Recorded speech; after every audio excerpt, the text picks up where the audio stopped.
Hey guys, bugün sizlerle kendiniz öksürdüğünüzde ilaç yapmak için burada bir soğanımız var. Soğanın her yerini kestim. İçine de bal kattım ama burayı soğanımızın içine oyduk. Evet, oyduk bunun içine. Altından da delik açtık. Altına bal koyduk. Üstüne bal koyduk. Evet, üstüne bal koyduk. Buraya da bal var. Soğandan akan bal. Evet. Soğanın özüyle beraber aşağıya iniyor. Sonra bunu ne yapıyoruz?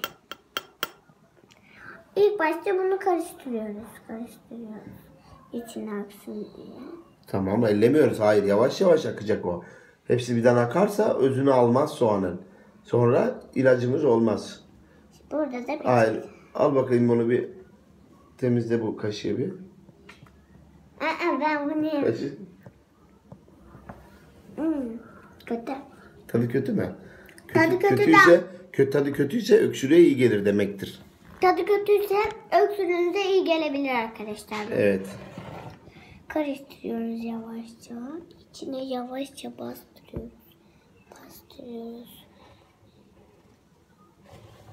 Yavaşça karıştırıyoruz. İçinde pekmez gibi gözüküyor. Ama yine de bal.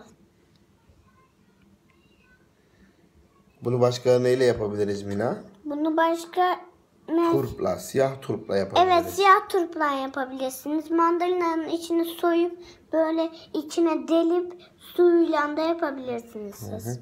Ama biz soğanla balın karışımını yapıyoruz. Öksürüksüz günler dileriz de bakayım. Evet, öksürük günler diliyoruz.